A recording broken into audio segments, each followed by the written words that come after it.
Bonjour à toutes et à tous. Merci d'être venus très nombreux aujourd'hui pour assister à la présentation de ce nouvel IFG Live.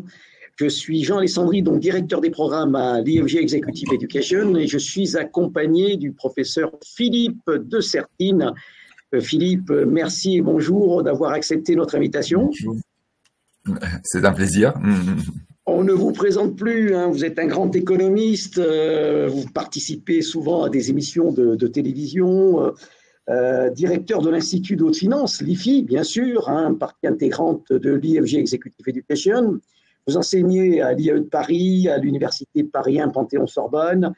Vous avez été membre aussi du Haut Conseil des finances publiques, président de l'association Comité 21, qui est un grand réseau français sur le développement durable. Directeur aussi de la chaire Finagri, financement de l'investissement dans l'agriculture. On en parle beaucoup en ce moment. Voilà, observatoire scientifique des émissions de finances vertes et soutenables. Et puis, vous avez participé avec, on va dire, l'équipe de France, on va dire, quelque part, à la COP28 à Dubaï en décembre dernier.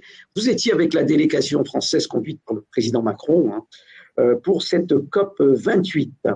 Alors aujourd'hui, Philippe, on va parler d'autre chose, on va parler effectivement de crypto-monnaie, puisque l'actualité est assez forte, notamment en ce mois de janvier. C'est un monde qui bouge beaucoup, hein, qui a connu effectivement beaucoup de péripéties, beaucoup de troubles. Vous connaissez bien ce milieu des crypto-actifs, on va dire, hein, effectivement. Alors, c'est vrai qu'on présentait les crypto-monnaies comme l'avenir de nos monnaies, hein, de l'argent finalement. Ça devait être notre futur, disait-on.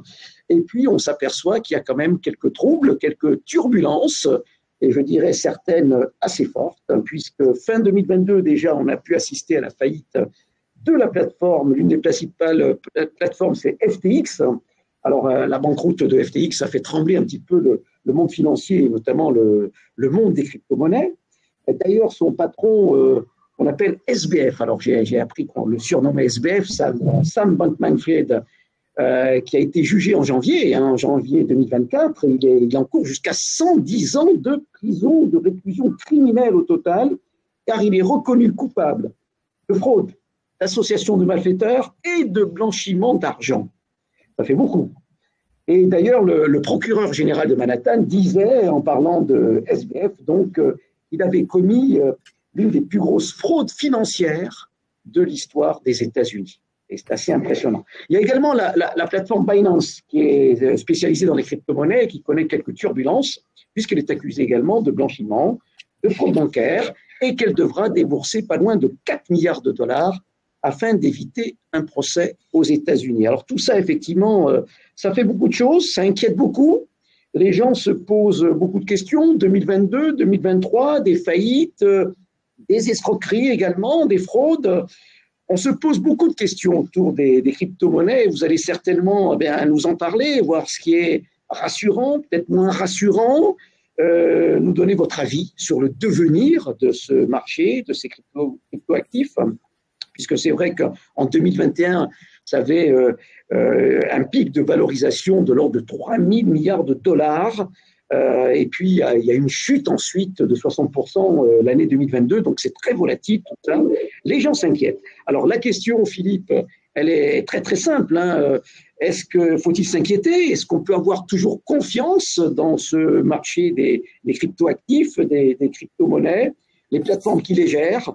Est-ce que on doit continuer à investir là-dedans? Est-ce que ça va se développer ou bien est-ce qu'on va connaître un certain recul?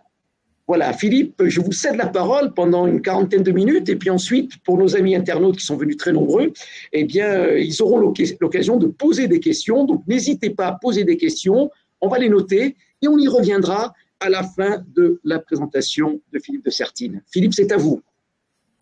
Merci, cher Jean. Bonjour à toutes et tous. Je crois qu'on a un petit peu d'écho. Faut que vous coupiez votre micro, Jean. Donc, vous coupez le micro. Du coup, d'ailleurs, j'en profite puisque maintenant vous ne pouvez plus parler, pour dire que votre présentation est tellement typique de la logique européenne et française, hein, c'est-à-dire vous avez insisté sur les mauvaises nouvelles, vous avez présenté les choses de façon négative. Alors qu'évidemment, dans l'univers financier, nous sommes à la fin du mois de janvier 2024, et quand je dis l'univers financier, c'est pas uniquement l'univers des cryptos, le petit monde des cryptos. Si on devait présenter cette conférence, on aurait dit il s'est passé un événement absolument historique dans ce milieu d'année 2024, janvier, c'est que la Securities and Exchange Commission, c'est-à-dire l'organe de régulation des marchés financiers américains, a autorisé de façon explicite et claire les ETF, ce qu'on appelle aussi les trackers, donc Exchange Trade Funds, les ETF, c'est-à-dire parmi les plus grands acteurs financiers du monde, à traiter directement en Bitcoin. C'est-à-dire qu'en fait, par rapport à votre question immédiate, vous voyez, Jean, évidemment qu'on va évoquer ces grands événements, et notamment la faillite de FTX. Également, vous avez parlé de l'amende que va devoir payer une firme importante, effectivement, qu'est Binance, mais on parlera aussi d'ailleurs de la faillite de Terra, qui en 2022 avait affecté. On a parlé de l'hiver des cryptos. Ce qui est sûr, c'est que cet hiver maintenant est loin derrière nous. Et Jean, pour avoir une présentation à peu près équilibrée de l'actualité, en dehors de cet événement considérable qui est l'accord par Gary Gensler, le patron de la SEC, je dirais, de ces ETF en finance. Gary Gensler n'était pas du tout quelqu'un à la base favorable aux cryptos. Je pense que d'ailleurs, il n'est toujours pas. Il faut rajouter évidemment que le Bitcoin a pris entre grosso modo septembre et décembre 2023 160%. C'est-à-dire c'est une performance incroyable que bien sûr vous me direz c'est parce qu'il avait baissé. Il est aujourd'hui, il voisine les 45-48 000 dollars. Et on pense effectivement qu'avec l'autorisation de la SEC, il devrait regagner son plus haut, qui a été 69 000 dollars le Bitcoin, et peut-être même dépasser cette limite. Aujourd'hui, les analystes considèrent en effet que le Bitcoin, et c'est un symbole intéressant, pourrait dépasser en 2024 le kilo d'or qui est à 65 000 dollars. Donc, on est avec évidemment cette perspective ouverte. Alors, vous avez dit en effet que je dirige l'Institut de haute finance depuis de nombreuses années. Pendant des années, nous emmenions 2 fois par an les personnes qui suivaient l'Institut de haute finance, qui sont donc des financiers, qui sont des professionnels. On les emmenait à New York, écouter des conférences. Maintenant, on fait ces conférences internationales plutôt à Paris, dans notre site de la Défense. Et pendant des années, donc, on allait 2 fois par an à Wall Street, donc pour regarder et écouter le mode de fonctionnement du marché américain. Et j'ai obligé les personnes qui faisaient partie de mes groupes, donc à partir de 2010, je rappelle que le Bitcoin, on en parle pour la première fois en fin 2008 et que il va sortir réellement en 2009. Donc, vous voyez, vraiment très très peu de temps. C'est toujours ça, à l'IFI, on essaie d'être, je dirais, les plus en avance sur ce qui est en train de se passer. C'est pour ça d'ailleurs qu'on a eu ce thème de la conférence. Jean, non pas pour parler de la déconfiture et de la fin des cryptos, parce qu'au fond, là, ça n'aurait pas beaucoup d'intérêt, même si on pourrait l'évoquer, mais peut-être parler justement de cet engouement important qu'on a sur les marchés américains et les problèmes que ça pose aux marchés européens qui vont être dans une logique presque inversée aujourd'hui. Et on va l'évoquer tout à l'heure. Effectivement, 2009, création du Bitcoin par quelqu'un qu'on ne connaît pas, dont je dirais le pseudonyme est Satoshi Nakamoto. Donc évidemment, le pseudonyme dit bien qu'a priori c'est un japonais qui est à l'origine de Bitcoin. En réalité, Bitcoin à la base est une structure qui va être créée pour valoriser et montrer à quel point est intéressant une technologie nouvelle de la data qui s'appelle blockchain. Évidemment, tous ces mots maintenant sont tellement dans le langage courant qu'on est parfois surpris de se rendre compte que, en fait, ça n'a même pas 15 ans, ou ça a juste 15 ans. C'est-à-dire, c'est quelque chose d'extrêmement récent du point de vue de l'histoire économique, mais qui est devenu absolument incontournable, non seulement dans le monde de la finance, mais bien au-delà. Ce qui est intéressant aussi à rappeler, et par rapport à la problématique crypto, et je crois que surtout il ne faut pas dissocier la problématique crypto de l'ensemble des problématiques monétaires et des problématiques de marché, puisque nous avons des corrélations extrêmement fortes. Pourquoi Bitcoin apparaît, et pourquoi apparaît notamment au Japon? Parce que Bitcoin est une alternative qui est proposée, et qui d'ailleurs à ce moment-là, proposée et qui va être développée notamment en Californie, aux États-Unis, on va dire par les libertariens, c'est-à-dire par les gens qui considèrent que l'évolution des États modernes pose un certain nombre de questions, un certain nombre de problèmes qui se sont manifestés autour de la crise qui commence en 2007. Nous étions avec l'IFI à New York, qui se prolonge en 2008. Nous étions avec l'IFI à New York juste après la première grande faillite bancaire qui avait été effectivement quelque chose de très important, Bear Stearns, qu'on a souvent un peu oublié, alors que c'est le premier grand séisme. Et nous étions à New York avec l'IFI au moment de la grande faillite de Lehman Brothers, on était même en direct absolu, puisque notre hôtel était en face de Lehman Brothers. À ce moment-là, tous les participants s'en souviennent encore. Cette grande crise financière est évidemment une grande crise aussi sur la manière dont sont gérées les grandes monnaies, et en particulier sur l'émission de dette que les banques centrales occidentales, à ce moment-là en 2008-2009, puis plus tard, aujourd'hui, banques centrales occidentales et banques centrales chinoises n'ont cessé ensuite de pratiquer, émission de dette, c'est-à-dire émission de monnaie, posant de plus en plus la question, quel est le sous-jacent, quelle est la signification des dettes que l'on émet. On sait que normalement, la dette, elle est émise en fonction des besoins de l'économie, c'est-à-dire de la création de richesse, c'est-à-dire du PIB. Donc logiquement, il doit y avoir une corrélation entre l'émission de dette et l'évolution du PIB. Alors il ne faut pas qu'il y ait une insuffisance de dette, une insuffisance de monnaie, parce que sinon, évidemment, ça voudrait dire qu'on manquerait de monnaie, et là, on peut avoir un risque propre de ce qu'on appelle la déflation. On a tendance aujourd'hui à appeler déflation de façon beaucoup trop excessive le fait que les prix baissent. Les prix baissent, c'est le symptôme que l'on manque de monnaie, c'est-à-dire c'est pas les prix qui baissent, c'est la monnaie qui se valorise. La déflation, c'est une monnaie qui prend de la valeur parce que elle est en quantité insuffisante. De la même façon qu'inversement, l'inflation, c'est les prix qui montent, mais ça, c'est accessoire, c'est en réalité la monnaie qui perd de la valeur parce qu'il y a trop de monnaie. Donc nous sommes structurellement dans une situation où nous avons beaucoup trop de monnaie, beaucoup trop de liquidités par rapport au PIB. Cette monnaie a été émise massivement par les banques centrales occidentales, je dirais ensuite effectivement par la banque centrale chinoise, en ayant l'espoir, et ça évidemment c'est quelque chose de tout à fait particulier, de penser que si on crée beaucoup de monnaie, si on crée beaucoup de dettes, ça va créer beaucoup d'économies, ou en tout cas de projets réels, comme si en réalité les projets réels avaient besoin de monnaie pour pouvoir être lancés. C'est-à-dire c'est vraiment l'inversion de toutes les théories classiques de l'économie qui dit qu'un banquier central en lui-même ne crée aucune richesse, que son rôle c'est de coller à l'économie, c'est-à-dire il doit être très attentif à la manière dont l'économie est en croissance et fonctionne pour fournir à l'économie la monnaie dont elle a besoin.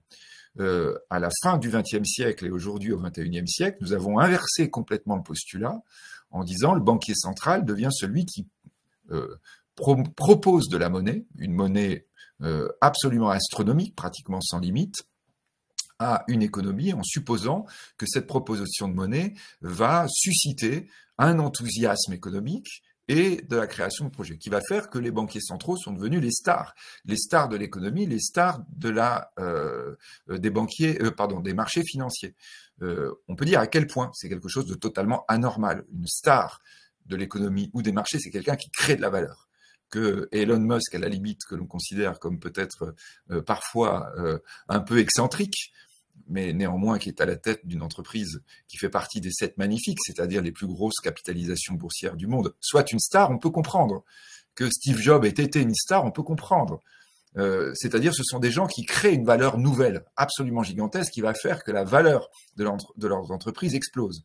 Mais qu'un banquier central soit considéré comme étant l'oracle des marchés, il y a quelque chose de complètement anormal que nous avons fini par intégrer, mais qui en réalité est un vrai problème. Alors, on a fini par l'intégrer, même si on s'est rendu compte progressivement, la crise de 2007-2008 évidemment a été l'énorme coup de tonnerre en disant nous sommes dans une situation qui est une situation aberrante, cette situation aberrante, non seulement ne s'est pas corrigée, mais s'est amplifiée de 2008, on va dire de 2011, le moment où on sort réellement de la crise, jusqu'à 2024. Non seulement elle ne s'est pas corrigée, elle s'est amplifiée, et évidemment, elle a connu un pic impressionnant qui a été 2020, avec Covid et avec la création de dette, création de monnaie, alors qu'on créait plus de richesse du tout puisque l'économie était confinée.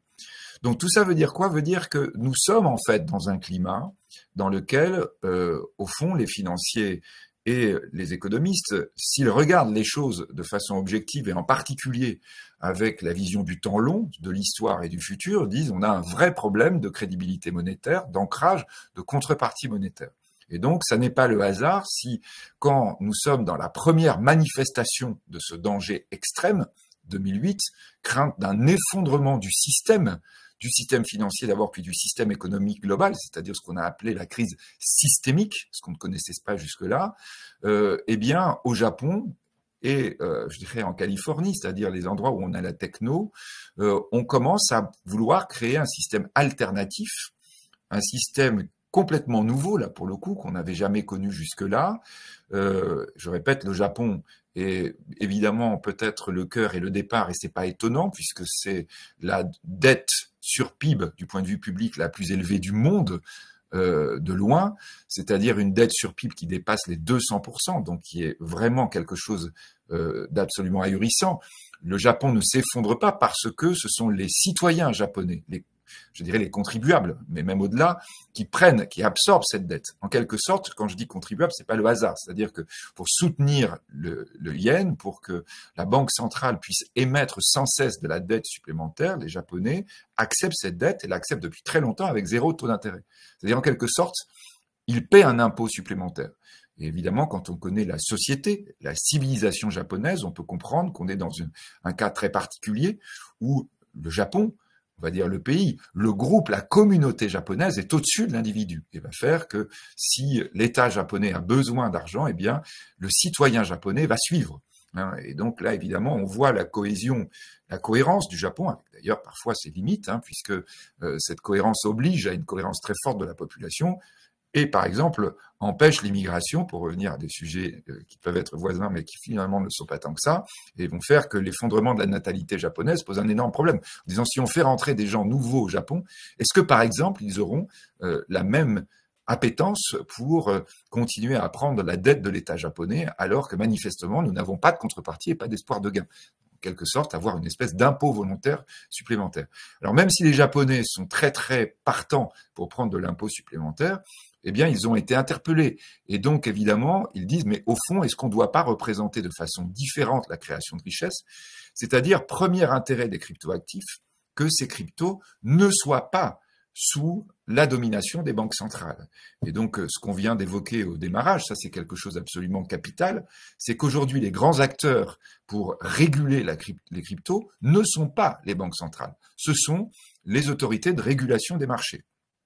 Et l'Europe, de ce point de vue d'ailleurs, est dans une situation un peu ambiguë parce que l'Europe voit bien le problème qui se pose du point de vue mondial sur la question monétaire, voit bien qu'on peut avoir une sorte de montée en puissance d'une alternative pour représenter la richesse, et donc l'Europe, qui n'a pas d'autorité de marché centralisée, a en revanche une banque centrale centralisée, et donc a commencé à travailler, peut-être d'ailleurs avec une vision un tout petit peu je dirais en avant-garde, sur la notion d'un crypto-euro, qui est quelque chose évidemment d'absolument intéressant pour essayer de couper l'herbe sous le pied de la montée en puissance de cette contrepartie. Et Jean, vraiment votre introduction, vous voyez, je m'appuie dessus parce que vous m'en voulez pas, mais je pense qu'elle est exactement les éléments. Alors, vraiment, j'utilise le terme, Jean, vous allez vous vexer, mais j'espère que non. Mais de la caricature européenne que l'on a par rapport aux cryptos, c'est-à-dire en disant, est-ce que en fait, on peut avoir confiance? La question, en réalité, elle est posée sur la crise de confiance sur les monnaies. Pourquoi les cryptos ont pu se développer? Parce qu'il y a une crise de confiance très forte sur les monnaies. Et que par conséquent, là, on a trouvé intéressant cette approche-là, et la Banque centrale européenne est obligée de s'y intéresser. Pourquoi elle s'intéresse aux cryptos? Parce qu'effectivement, nous avons, on va dire, deux caractéristiques fondamentales, évidemment, dont l'une sera perdue avec le crypto-euro. C'est d'abord que les cryptos sont émises indépendamment des banques centrales, indépendamment des gouvernements. À la limite, c'est pas des banques centrales dont on se méfie, c'est du pouvoir politique.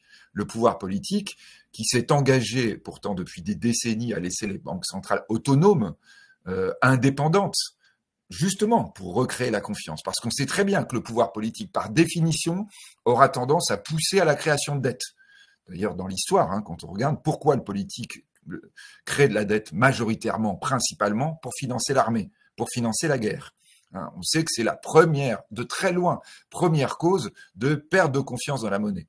Je dirais qu'évidemment, si on revient dans le passé, on voit très bien le problème avec la guerre de 14, on le voit avec la Seconde Guerre mondiale, je dis bien seconde pour pas dire, ça veut dire qu'il n'y aura pas de troisième, et Bretton Woods, qui dès 1944 réfléchit justement sur cette adéquation normalement qu'il faut retrouver entre la création de richesse et la création de monnaie. Bretton Woods veut ancrer ce qui était la grande idée du 19e siècle, la création de monnaie sur l'or. Et quand on va revenir Bitcoin, crypto, on a toujours ces logiques-là. Revenir à quelque chose qui soit cohérent dans la création de la monnaie. Donc, c'est l'or normalement qui devait guider la création monétaire. Quand en 1971, les États-Unis sortent de, je dirais, la convertibilité or du dollar, c'est-à-dire partent sur une idée au fond de création de monnaie folle. Nous avons, avec l'Institut de haute finance, eu à l'époque l'immense bénéfice, privilège de rencontrer Pete Peterson, qui était évidemment le créateur de la Pete Peterson Foundation, qui était aussi évidemment le créateur de Blackstone et BlackRock, donc un homme incroyable qui nous a quittés aujourd'hui, mais qui était aussi au cœur de la perte de convertibilité hors du dollar, puisqu'il était secrétaire d'État au commerce extérieur à l'époque dans le gouvernement du président Nixon, qui nous a raconté, dans le quotidien ce qui s'était passé à ce moment-là. Eh bien, il est évident que 71-73, c'est le moment où les États-Unis, du point de vue militaire, considèrent qu'il va falloir reprendre la course aux armements avec l'URSS. On aura la chute de Saïgon, on va avoir je dirais la crise de 73 sur le pétrole, puis on aura en 79 l'invasion de l'Afghanistan par les Russes, les Soviétiques, on appelait les Soviétiques à ce moment-là. Bien sûr, plein d'échos avec aujourd'hui. Et cette perte de confiance dans la monnaie, en 73, elle crée une hyperinflation sur notamment, enfin une inflation, pour pas dire hyperinflation, qui était plus dans les années 20 du XXe siècle, sur les matières premières énergétiques. Comme par hasard, quelque chose qu'on retrouve aujourd'hui, quand on crée de la monnaie de façon un peu folle de ce genre, de la sorte, on a dissocié la création de richesse, on a cette perte de confiance et la notion d'inflation. Nous sommes exactement dans ce contexte, et dans ce contexte, évidemment, on ne peut pas négliger la crypto qui présente donc l'avantage de ne pas être sous la pression politique. Le deuxième caractéristique de la crypto, et là pour le coup c'est celle sur laquelle veut absolument surfer la Banque Centrale Européenne quand elle prépare la création d'un crypto-euro, c'est qu'en quelque sorte la confiance provient de la technologie. Si vous voulez une sorte de raccourci rapide, un peu excessif, on va dire qu'une monnaie, par exemple comme l'euro ou comme le dollar, présente l'avantage d'avoir un prêteur en dernier ressort qui est une banque centrale considérée issue d'une zone économique super puissante.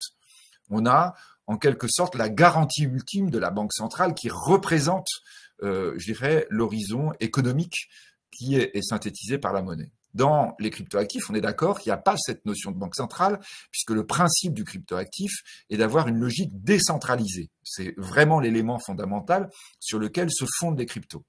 En réalité, on va dire le prêteur en dernier ressort, ou plus exactement, la garantie ultime de la crypto, c'est donc la technologie.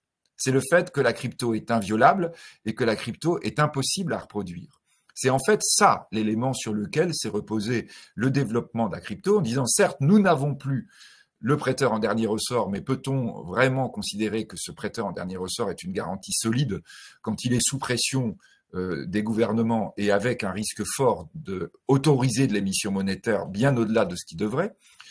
Nous n'avons plus ça, mais en revanche, nous avons quelque chose d'extrêmement fondamental, c'est l'importance de la technologie. Alors, cette importance de la technologie explique pourquoi les cryptos ont très fortement été indexés sur le Nasdaq, sur le marché de la technologie, le marché le plus grand du monde avec le New York Stock Exchange, parce que tous les investisseurs, tous les patrons d'entreprises de tech, naturellement, vous voyez, eux qui créent la valeur nouvelle, eux qui créent des valeurs énormes. Quand vous avez Nvidia, l'entreprise fabricante de puces qui va se développer de façon foudroyante en 2023 du fait de l'apparition de l'intelligence artificielle générative, ChatGPT. Hein. Donc, Nvidia va dépasser les 1200 milliards de capitalisation, alors que ils étaient 3, 4, 5, 10 fois moins forts dans les années précédentes.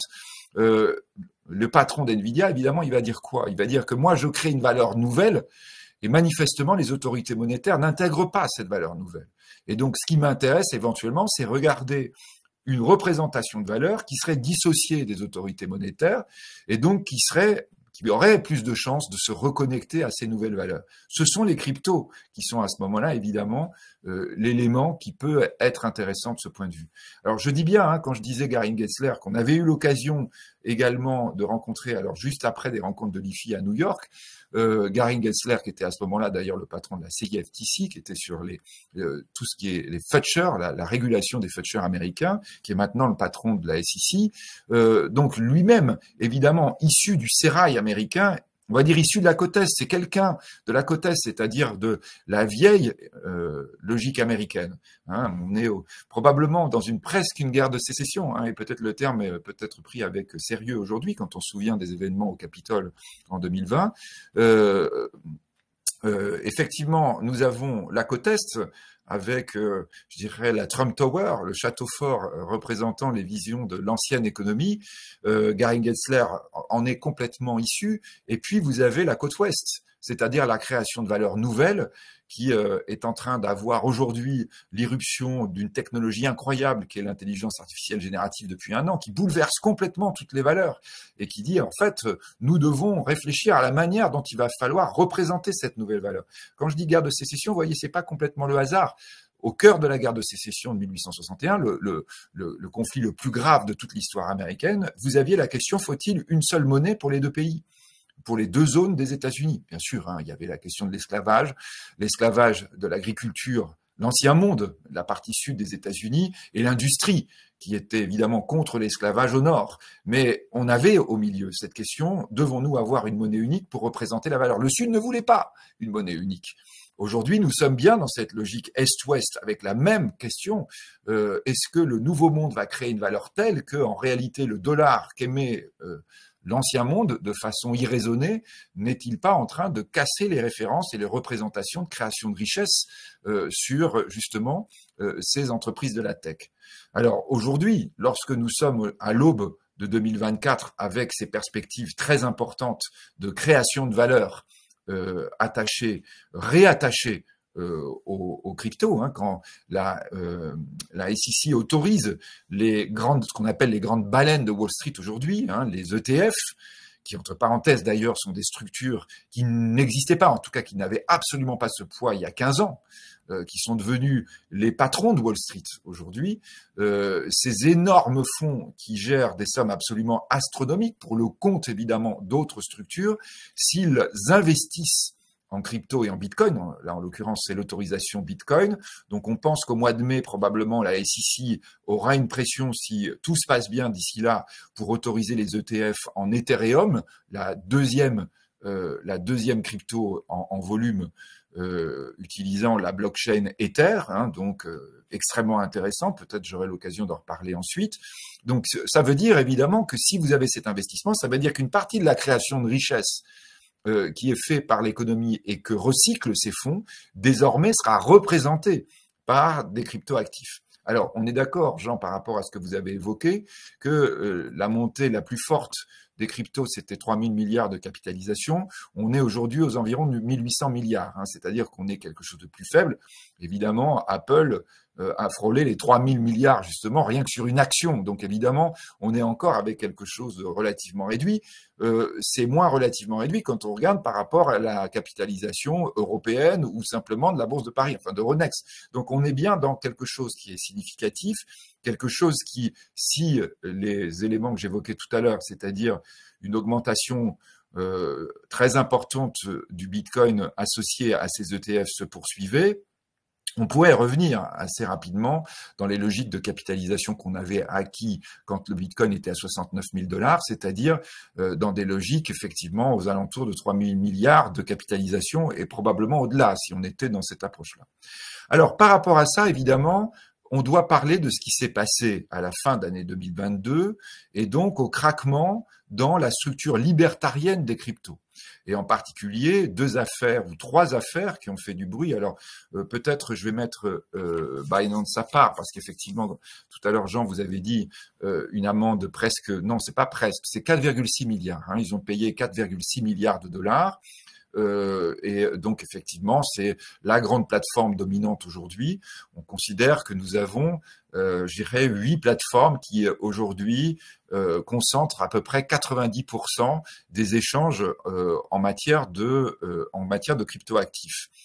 Donc effectivement, la plus grande plateforme, celle qui était la plateforme phare, parce que d'abord c'était un énorme succès, et aussi parce que son fondateur de 30 ans, moins de 30 ans même, au plus beau de sa splendeur, multimilliardaire grâce à cette évolution, SBF, comme vous avez dit, hein, Sam Bankman-Fried, donc va voir sa plateforme s'effondrer, faire faillite à la fin de l'année 2022, venant après l'effondrement de Terra, hein, donc qui avait été là aussi une faillite retentissante au printemps 2022.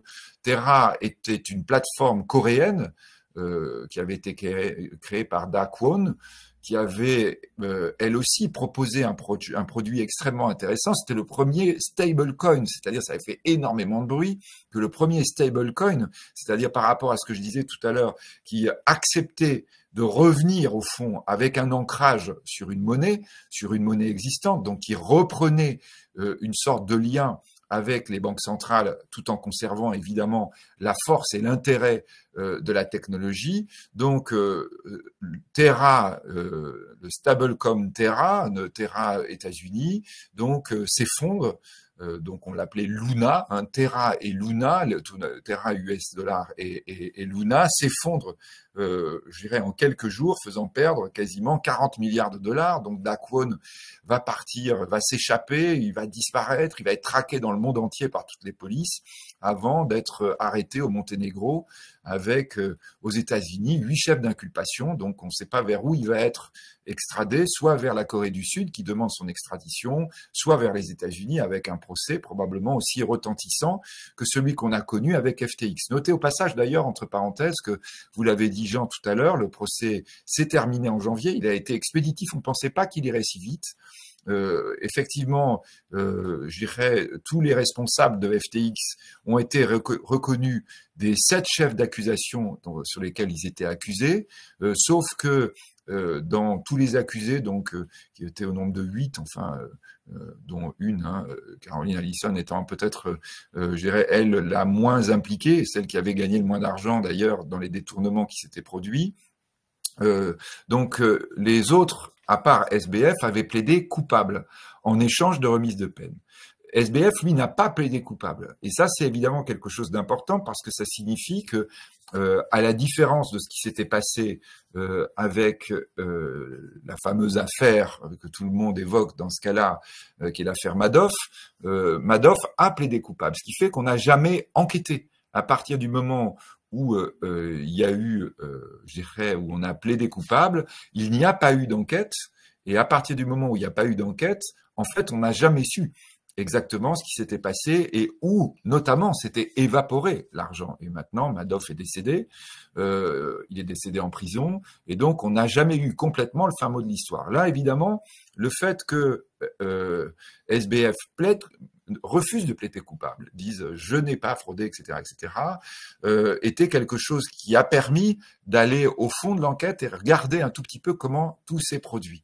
Tous ces produits, on va dire, c'est problématique. Alors, on disait logique libertarienne, FTX et d'ailleurs les associés et SBF lui-même habitaient aux Bahamas, hein, pour défiscaliser au maximum tous les gains qu'ils pouvaient avoir. Donc en réalité, au cœur de la faillite FTX, nous avons en fait deux structures, donc une structure FTX, une plateforme qui est au cœur du système des cryptos, et d'autre part une structure de trading qui a été créée aussi par SBF et qui a, je dirais, géré et utilisé au maximum tous les fonds qui avaient été déposés pour la plateforme, qui les a aspirés pour soit faire des spéculations, soit voire même les redonner aux fondateurs et de cette plateforme de trading, et je dirais éventuellement pour faire de la spéculation au profit de la structure de trading. Donc on a eu vraiment, je dirais, des échappatoires par ce biais-là. Donc SBF a bénéficié, Bankman-Fried a bénéficié, on estime aux alentours de 3,3 milliards d'argent provenant de la plateforme du trading, qui lui-même l'avait récupéré sur FTX, sans en alerter les gens qui apportaient, et notamment les grands fonds, notamment des très grosses structures financières, qui apportaient des fonds à FTX pour justement faire des opérations sur cryptoactifs. Donc là, on était vraiment effectivement dans des questions d'échappatoire de sommes qui sont parties et qui ont été versées au bénéfice d'une structure de trading et voire même au bénéfice des personnes qui ont été accusées. Donc là, dans les personnes qui ont plaidé coupables pour éviter la prison, on a notamment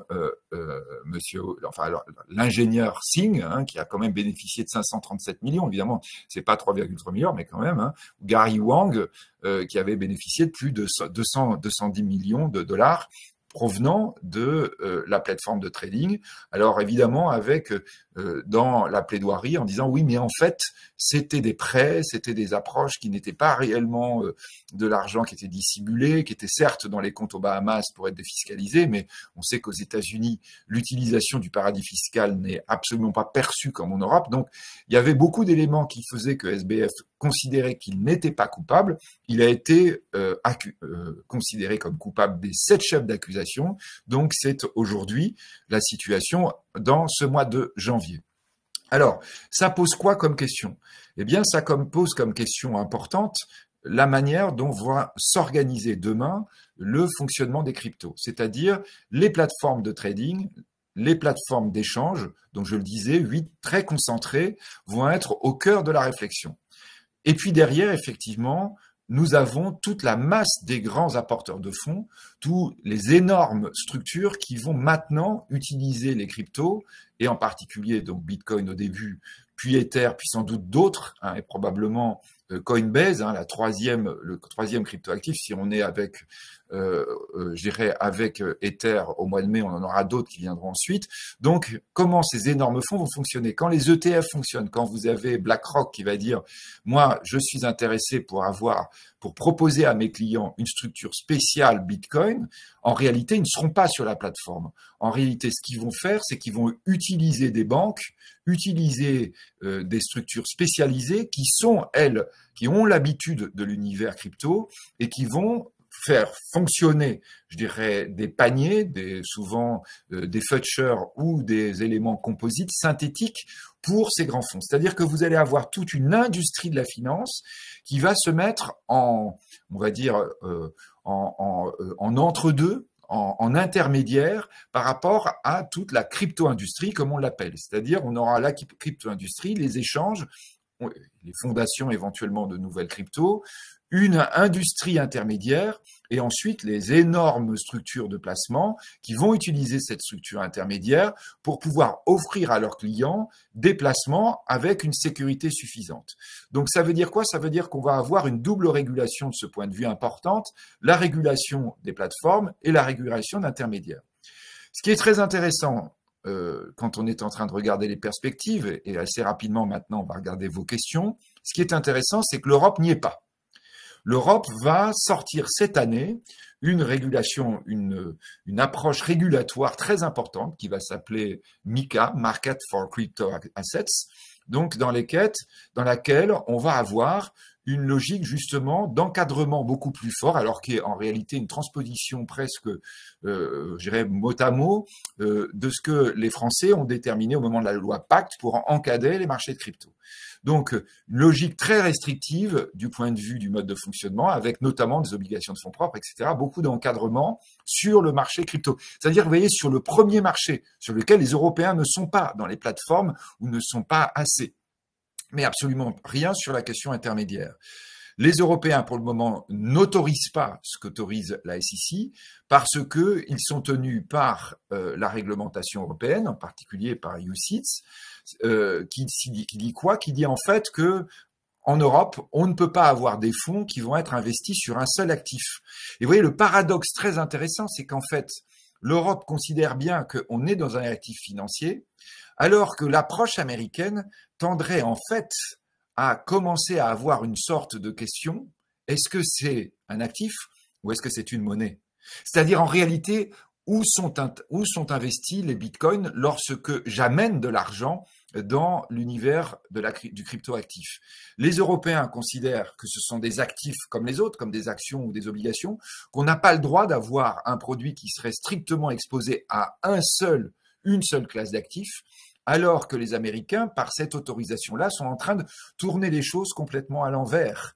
C'est quelque chose en réalité qui est très important et très intéressant, parce que c'est quelque chose peut-être qui annonce une vision complètement différente de la manière dont les cryptos vont être utilisés dans le futur, de la manière dont les cryptos vont représenter des opportunités d'investissement dans le futur. Aujourd'hui, un Européen qui voudrait utiliser cette approche crypto sera obligé de passer par un intermédiaire de l'intermédiaire, ce qu'on va appeler à l'intérieur de l'ensemble des ETP, des products, donc Exchange Trade Fund Products.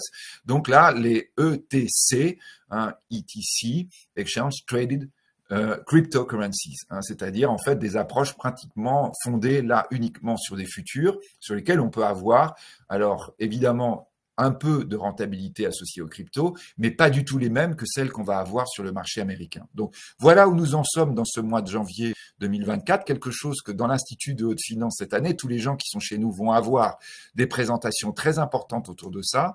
D'ailleurs, l'Institut de haute finance propose dans son cycle, mais hors cycle également, lorsque, je dirais, des professionnels le souhaitent, une certification crypto, blockchain, et crypto-actifs, certification Sorbonne Institut de haute finance, après présentation, on va dire, beaucoup plus longue de ces éléments que je vous ai donnés aujourd'hui. Voilà, un petit peu pour cette présentation rapide. Peut-être, effectivement, Jean, ce que je vous propose après. Oui, merci Philippe. Effectivement, il y a quelques questions qui commencent à arriver. Je vais juste démarrer par une petite question. Vous avez parlé de régulation, d'encadrement, etc. Est-ce qu'on ira jusqu'à protéger les investisseurs sur les pertes d'actifs? Non, enfin, si vous voulez, si dans la réglementation MiCA, vous avez l'exigence de fonds propres. Ça veut dire que c'est exactement comme pour une banque, l'investisseur ne pourra pas tout perdre. Néanmoins, évidemment, à partir du moment où l'investisseur veut investir dans les cryptoactifs, il va compter sur les caractéristiques des cryptos, c'est-à-dire notamment une forte volatilité. Et donc, quand vous êtes sur un marché à forte volatilité, eh bien, vous acceptez le principe de pouvoir gagner beaucoup, mais de perdre beaucoup. Et donc, évidemment, le marché des cryptos est un marché typique dans lequel on va avoir des fluctuations, qui là encore est probablement une annonce. Alors, notez quand même que dans MiCA, on a tous les cryptoactifs excepté les NFT. Les NFT, donc les non-fungible tokens, ne seront pas dans la réglementation MiCA. Mais donc, on va avoir évidemment là des fluctuations de valeur très importantes qui annoncent en fait le nouveau monde. Le nouveau monde, c'est-à-dire un monde qui va être obligé de changer très profondément ses chaînes de valeur, comme on le connaît, je dirais, sous l'impulsion de l'intelligence artificielle générative, mais comme on l'a déjà avec, je dirais, les obligations d'intégrer, vous disiez que j'étais à la COP28 à Dubaï, on ne parlait que de ça, c'est-à-dire intégrer les obligations d'une économie désormais adaptée au développement durable. Ça veut dire une économie qui va devoir produire de plus en plus d'informations extramonétaires qui peuvent valoriser des activités ou dévaloriser très fortement d'autres. Si brutalement on apprend que vous avez des indicateurs d'impact très négatifs, ça veut dire que votre valeur s'effondre, ça veut dire une volatilité beaucoup plus forte que celle qu'on a connue jusque-là. Donc on rentre aujourd'hui 2024, mais bien au-delà, dans un monde de volatilité beaucoup plus important. Donc les cryptos le représenteront et donc évidemment, il ne sera pas possible de dire qu'un investisseur sera complètement à l'abri de cela, à moins évidemment de choisir des investissements avec une rentabilité très faible et évidemment aussi une sécurité extrêmement forte. Bien sûr. Alors, il y a Hervé qui nous pose une question sur l'Afrique, le marché des crypto-monnaies en Afrique. Voilà, plusieurs banques, la Banque centrale du Congo, par exemple, qui ne réglemente pas ce marché. Qu'est-ce que vous en pensez, Philippe? Donc, je pense que l'Afrique, et en particulier la culture digitale de la société africaine, de plus en plus forte, est un territoire sûrement sur lequel il faut beaucoup s'intéresser à la question des cryptos. Pour le moment, il n'y a pas de plateforme véritablement pesant au niveau mondial sur l'Afrique. C'est sûrement une question qu'il faut poser dans le futur. On a eu la semaine dernière le grand séminaire international avec beaucoup de nos participants de l'Institut de haute finance qui était à Paris. J'ai fait une présentation assez longue sur notamment la problématique monétaire, notamment dans les deux zones de francs CFA et éventuellement d'ailleurs sur les zones voisines qui sont hors francs CFA. On a cette question monétaire qui est très très présente et dans l'économie et dans la politique africaine actuellement. Il est évident que la logique sur laquelle on doit travailler en Afrique doit être une logique beaucoup plus intégrant la vision du futur, c'est-à-dire la vision des cryptos, plutôt qu'une vision, on va dire, à l'ancienne, sur la manière dont on pouvait fonder une monnaie, y compris une monnaie commune. Là, évidemment, des pays d'Amérique latine, on le sait, ont commencé à dire, à réfléchir, voire même certains à basculer dans l'idée de dire que la cryptoactif, la crypto-monnaie, devenait vraiment une monnaie puisque remplaçait leur propre monnaie. Donc on a cette évolution-là, notamment sur la Bolivie, avec au départ, évidemment, quand vous faites ça et que vous avez un effondrement du Bitcoin, une grosse inquiétude, et aujourd'hui, une logique beaucoup plus positive. Il est évident que tous les pays sud-américains qui ont, par exemple, renforcé le poids du Bitcoin dans leurs économies, ont, et je dirais, été enthousiastes à l'idée que la SEC maintenant autorisait les ETF à venir sur l'univers Bitcoin. Alors, il y a Nasser qui nous pose une question sur la formation des juges pour évaluer les transactions basées sur les blockchains, une technologie assez pointue. Donc, les juges, effectivement, ça pose une question d'information, oui. Oui, c'est un vrai problème. C'est-à-dire les juges, d'ailleurs, comme les autorités de régulation, j'évoquais tout à l'heure Gary Gensler, qui est la star de la régulation mondiale, qui est patron de la SEC aujourd'hui.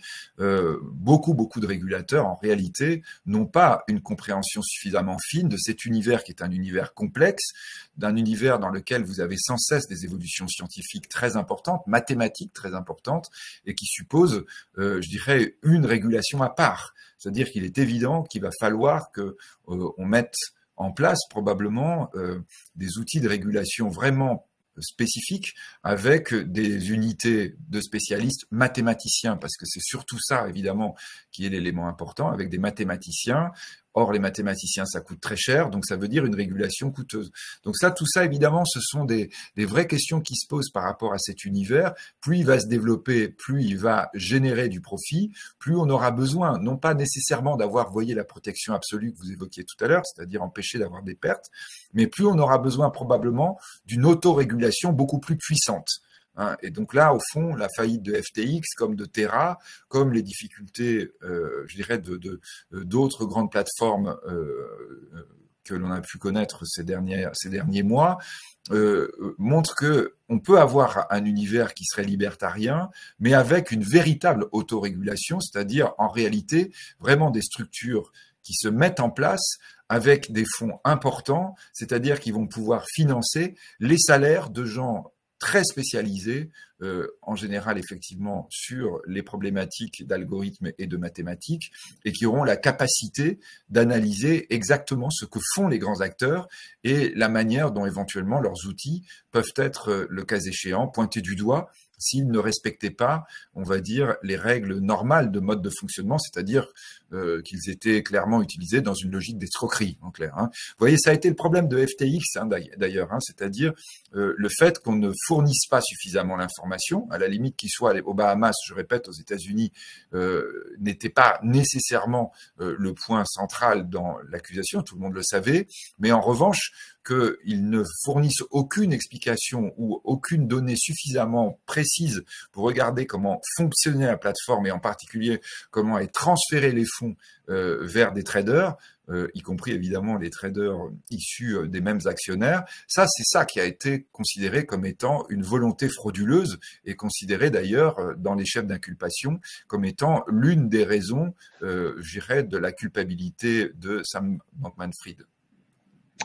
Alors, Nassef, vous avez écouté sur les certifications que nous avons à l'Institut de haute finance. Il voudrait en savoir plus sur la certification crypto.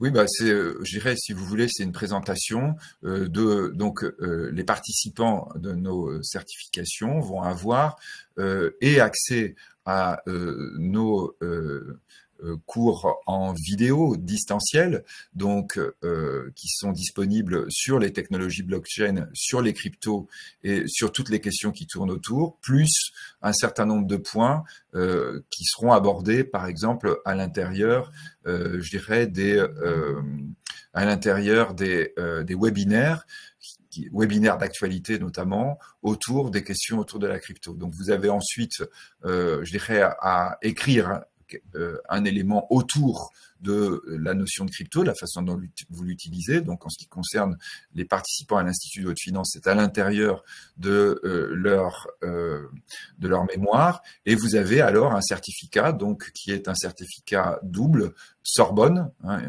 donc Sorbonne Université et Institut de haute finance sur blockchain et cryptoactifs.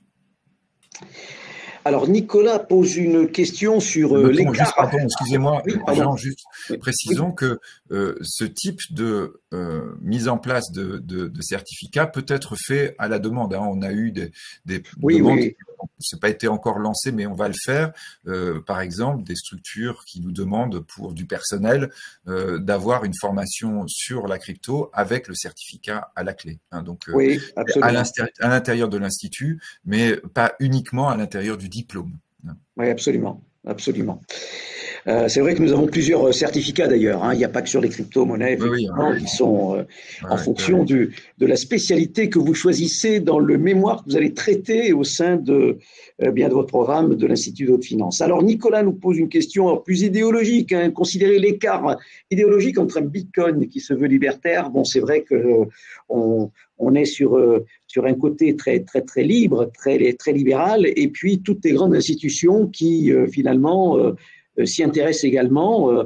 Est-ce qu'on peut parler d'écart idéologique, Philippe, là-dessus, entre les deux? Je crois vraiment que, donc effectivement, quand on parle d'approche libertarienne, c'est très très lié à la philosophie américaine. D'ailleurs, l'aile gauche de l'intelligentsia américaine, libertarien n'est peut-être pas tout à fait la même perception qu'on peut avoir en Europe, où je dirais quand on va avoir peut-être, vous voyez, des ailes gauches européennes qui peuvent avoir plus des liens, par exemple, avec l'approche marxiste qu'on a beaucoup moins aux États-Unis.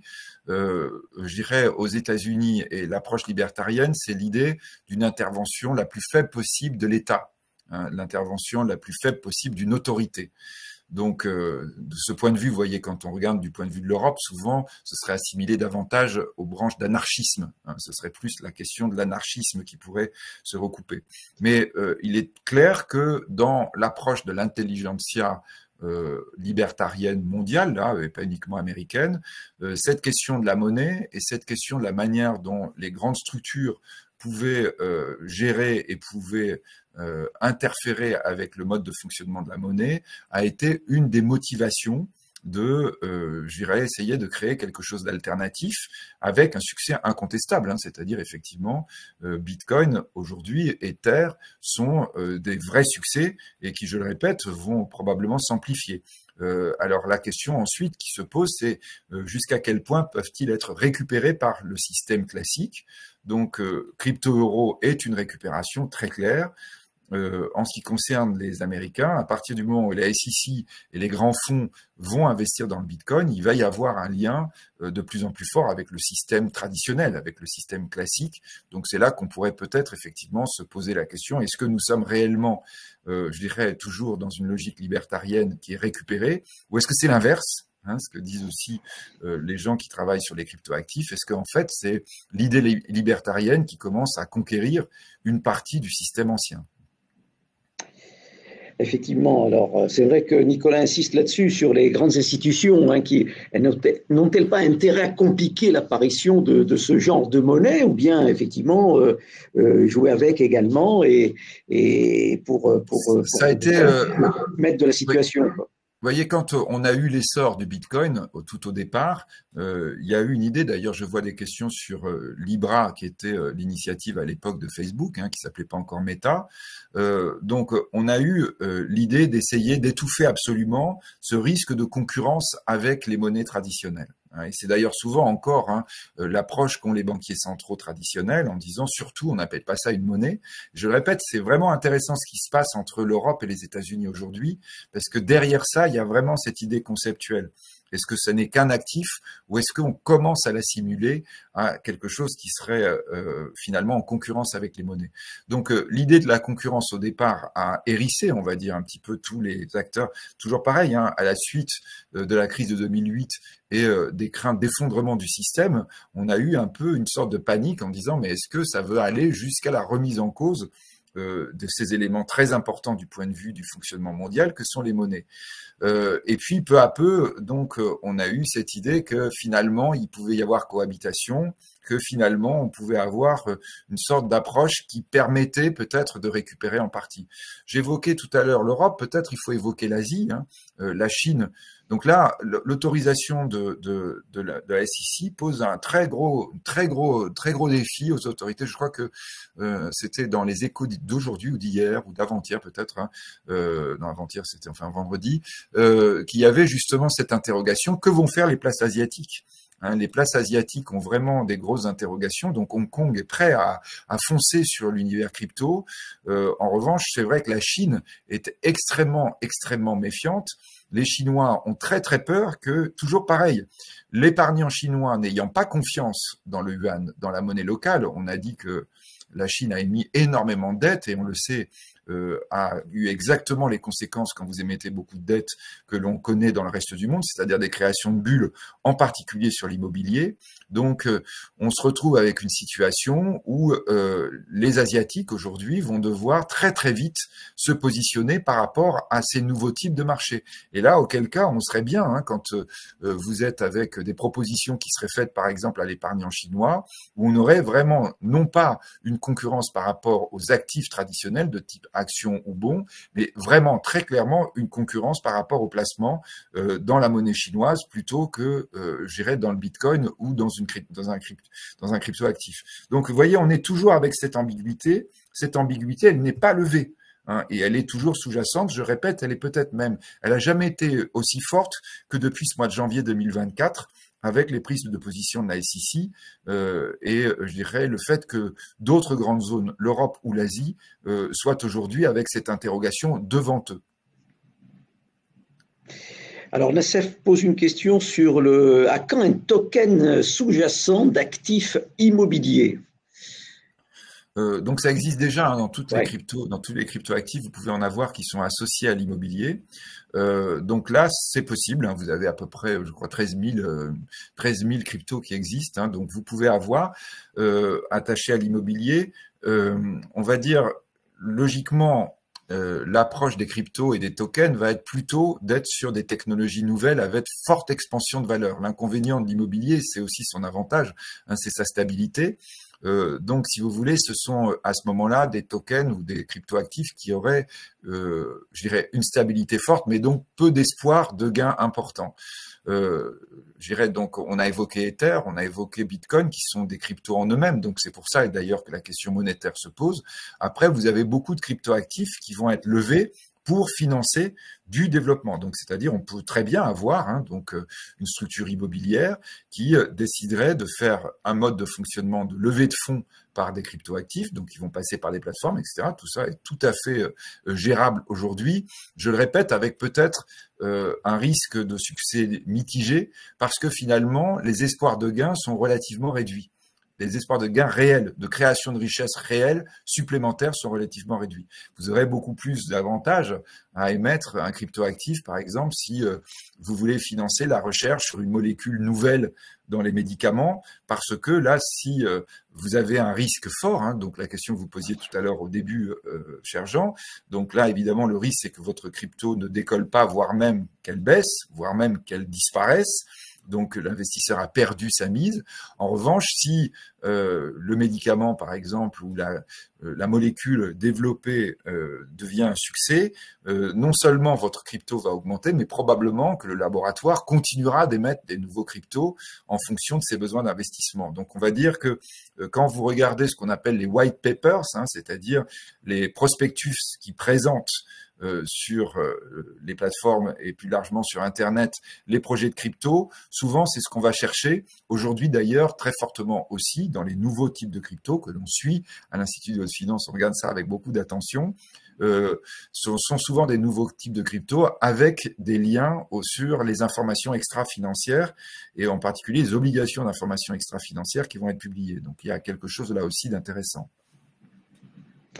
Oui, de toute façon, c'est vrai que le procès qui a été fait à Sam Bankman montre aussi que les institutions s'intéressent fortement et veulent protéger aussi tout ça, avec un meilleur encadrement oui et non, Jean. Pour assurer tout le monde, non? Oui et non, Jean, parce que vraiment, ce qui s'est passé avec SBF, c'est la faillite de FTX. C'est vraiment la faillite, c'est-à-dire que l'entreprise a fait de la cavalerie et elle s'est retrouvée en faillite. Si elle n'avait pas fait faillite, on n'aurait pas eu ce problème-là.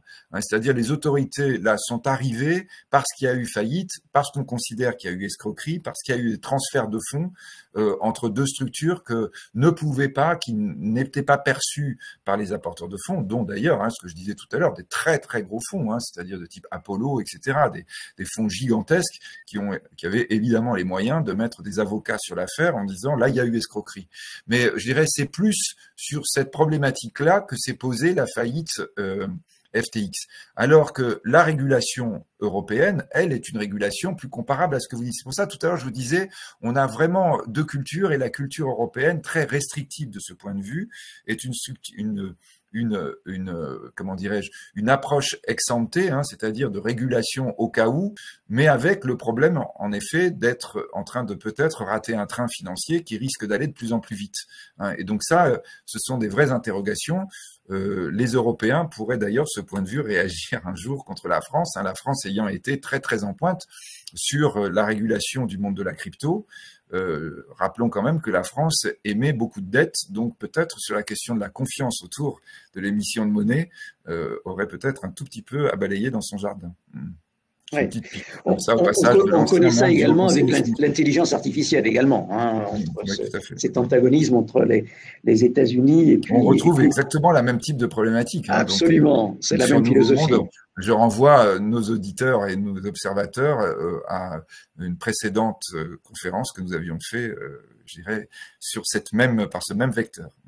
Absolument, absolument.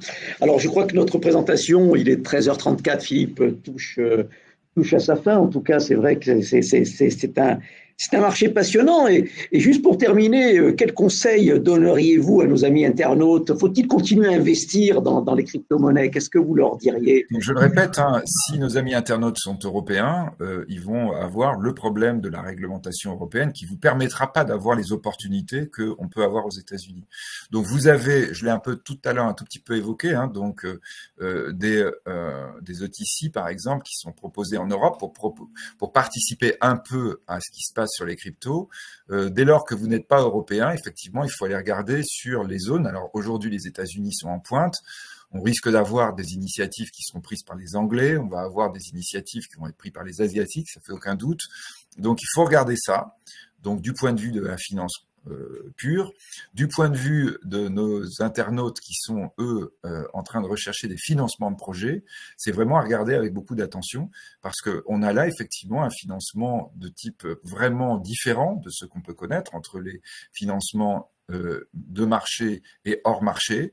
On a quelque chose qui est vraiment quelque chose de différent, qui est loin d'être négligeable et qui risque, du fait de cet attrait, on va dire, par les grands apporteurs de fonds, devenir vraiment quelque chose qu'il faudra regarder lorsqu'on cherchera à financer ces projets. Et en particulier, justement, ce qu'on disait tout à l'heure, des projets à risque, des projets avec des garanties plus faibles que les garanties de l'immobilier, par exemple, telles que posait la question d'un de nos participants. Eh bien, écoutez, mon cher Philippe, ça sera le mot de la fin. Hein. Effectivement, je crois qu'il n'y a plus de questions. Cette présentation a été enregistrée, hein, donc ils recevront dans leur mail l'enregistrement. Hein. Donc, vraiment dire que si les choses vont évoluer, peut-être on refera de toute façon un point dans les conférences de l'Institut de haute finance, hein, sur cette problématique, peut-être le courant de l'année 2024. Hein. Par exemple, s'il y a autorisation des terres, on pourra déjà avoir un peu de recul sur ce qui sera passé avec la SEC, hein, donc avec l'autorisation de la SEC. C'est de toute façon des dossiers qu'on suit à l'Institut de haute finance, donc si on estime nécessaire, on vous redonnera de l'information autour de ça. Et puis, on ne peut qu'encourager nos amis à s'inscrire, hein, sur les programmes de l'Institut de haute finance. Ils auront de l'information, là, je dirais, en temps réel, mon cher Philippe. Exactement. Voilà. En tout cas, un grand merci pour cette présentation. Je rappelle que c'est enregistré, donc ils recevront dans leur boîte mail l'enregistrement de cette présentation. Philippe, un grand merci. C'était toujours très clair comme d'habitude. Et puis, effectivement, nous aurons l'occasion sur d'autres IFG Live de vous recevoir sur d'autres thématiques qui concernent effectivement le monde de l'économie et de la finance qui bouge beaucoup, beaucoup, beaucoup. On le voit et puis je pense qu'on le verra surtout en 2024. On s'attend à beaucoup de choses, effectivement. Remercier également nos amis, hein, qui se sont connectés très nombreux puis qui ont bien voulu poser des questions. Et puis, bien, Philippe, je vous dis merci, puis je vous dis à bientôt sur un prochain IFG Live. Voilà, on se reverra donc prochainement sur une autre thématique. Et peut-être demain matin, je suis sur BFM Business à 8h30. Ah, ben voilà. Ou avec Eric Heyer, c'est un scoop. Avec Eric Heyer, qui est un autre économiste qui vient à l'Institut de haute finance. C'est demain matin à quelle heure? 8h30. Hein, on va décrypter. À 8h30. Bah, écoutez. On décryptera, ou 8h, je crois que c'est 8h30. Et bien sûr, BFM, voilà, le message est passé. 8h15. On décryptera le discours du Premier ministre. 8h15. Voilà. Super. Ouais.